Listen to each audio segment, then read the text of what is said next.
विज्ञान शिक्षिका मीनाताई माध्यमिक विद्यालय नवखळा, तहसील नागभीड, जिल्हा चंद्रपूर। मी या व्हिडिओमध्ये वर्ग 8वीचे प्रकरण 16 प्रकाशाचे परावर्तन या पाठातील परावर्तित प्रकाशाचे परावर्तन म्हणजेच रिफ्लेक्शन ऑफ रिफ्लेक्टेड लाईट हा घटक घेऊन इथे आलेली आहोत। यामध्ये प्रकाशाचे परावर्तन म्हणजे एखाद्या पृष्ठभागावर प्रकाश किरण पडले असता, समजा हा सपाट आरसा आहे, या सपाट आरशावर हे प्रकाश किरण पडले म्हणजे आपाती किरण पडला असता तो परत फिरतो, तो किरण परत फिरतो, त्याला प्रकाशाचे परावर्तन असे म्हणतात। तर अशा प्रकारे परावर्तन ही संकल्पना विद्यार्थ्यांना माहित आहे। परावर्तित प्रकाशाचे परावर्तन यावर आधारित इथे आपण दोन उपकरणे इथे घेऊन राहिलेला आहोत। पहिला आहे कॅलिडोस्कोप म्हणजे शोभादर्शी। याचा आता रचना पाहिली आपण, 3 समान आकाराचे आयताकृती आपण आरसे घेतलेले आहे।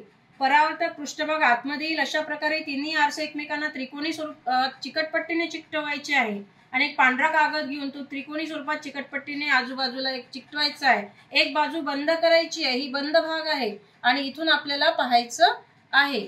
या भागातून समजा आपण याच्यामध्ये जर आपण मणी टाकले तर आपल्याला विविध प्रतिकृती आपल्याला इथे दिसून येतात। खोलीच्या भिंती सुशोभित करण्यासाठी वापरला जाणारा नक्षीदार कागद तयार करण्यासाठी, वस्त्रोद्योग व्यवसायामधील अभिकल्पक डिझाईन्स तयार करण्यासाठी कॅलिडोस्कोपचा उपयोग वेगवेगळ्या रचना शोधण्यासाठी इथे केला जातो। हा कॅलिडोस्कोप इथे बनवलेला आहे। हा माझ्या विद्यार्थ्यांनी इथे बनवलेला आहे आणि खूप सुंदर रित्या त्यांनी ऍक्च्युअली नळकांडे घ्यायचं होतं, खरड्याचा भाग घ्यायचा होता, त्याच्या आतमध्ये समांतर आरसे 3 समांतर आरसे त्रिकोणी रूपात चिकटपट्टीने चिपकवायचे होते। तर माझ्या विद्यार्थ्यांनी हा इथे बनवलेला कॅलिडोस्कोप आहे। 3 समांतर आरसे, जो आतमधला भाग चकचकीत आहे आणि बाहेरचा भाग हा परावर्तक पदार्थाचा लेप लावलेला आहे। हा कॅलिडोस्कोप इथे बनवलेला आहे आणि हा मुव्हेबल कॅलिडोस्कोप आहे। आता सध्या इथे 3 तुम्हाला दिसून राहिलेले आहे 3। तर मी असं जर केलं, कोण जर वाढवले, 2 समांतर आरसे मी बसवलेले आहे, मुव्हेबल कॅलिडोस्कोप म्हणू आपण याला। तर हा बघा 4 झाले, 5 झाले।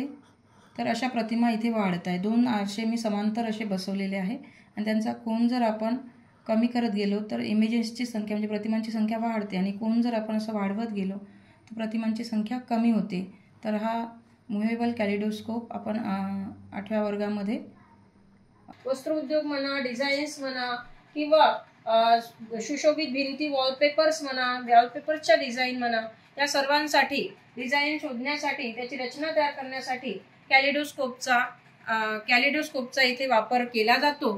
तर अशा पद्धतीने हा कॅलिडोस्कोप माझ्या विद्यार्थ्यांनी स्वतः इथे बनवलेला आहे। तर आपण कॅलिडोस्कोपची इथे रचना आणि उपयोग इथे पाहिलेला आहे। पेरिस्कोप तर दुसरं उपकरण आहे पेरिस्कोप म्हणजेच परिदर्शी। यासाठी एक अगरबत्तीचा वगैरे पुठ्ठा घेतलेला आहे, खोका घेतलेला आहे। खोक्याच्या वरच्या बाजूला खाच केलेली आहे, 45 अंशाचा कोन घेऊन खाच केलेली आहे आणि तिथे समांतर आरसा, इथे प्लेन मिरर जे सपाट आरसा लावलेला आहे।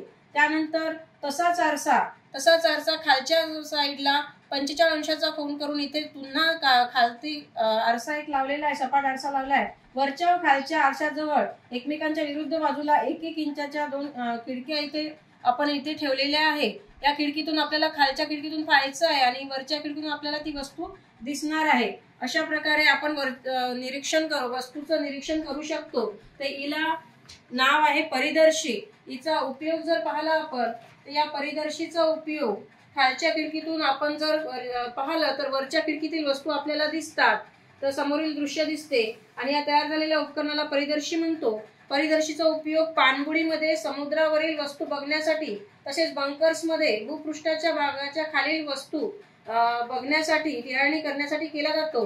हे जे इथे माझ्या विद्यार्थ्यांनी हा इथे पेरिस्कोप इथे तयार केलेला आहे, तुम्हाला दिसून राहिलेला आहे की खरडा वापरलेला आहे आणि खरड्याला असे चिपकवलेले आहे चिकटपट्टीच्या सहाय्याने आणि 2 समांतर आरसे तुम्हाला दिसून राहिलेले आहे। समांतर आरसे प्लेन मिरर 45 अंशाच्या कोनाने इथे लावलेले आहे। तुम्ही जर इथून पाहिलं तर या भागातून वरचा भाग आपल्याला दिसतो, म्हणजे आपल्याला खालच्या भागातून पाहिलं तर वरती आपल्याला दिसतो। तर याचा उपयोग, या परिदर्शीचा पेरिस्कोपचा उपयोग आपण सबमराईन म्हणजे पाणबुडीमध्ये करू शकतो, तसेच बंकर्समध्ये सुद्धा भूपृष्ठाखाली लावून वरच्या भागाची टेहळणी करण्यासाठी या परिदर्शीचा वापर करू शकतो, तसेच आपण पाणबुडीमध्ये सुद्धा करू शकतो. तर हे दोन्ही उपकरणं माझ्या विद्यार्थ्यांनी इथे तयार केलेली आहे. अगदी टाकाऊ पदार्थापासून म्हणजेच खरड्यापासून याचं अगदी सुंदररित्या त्यांनी म्हणजे तयार केले. मी सांगितलं होतं त्यांना तयार करायला, तर त्यांनी अगदी एका दिवसामध्ये वर्ग 8वीच्या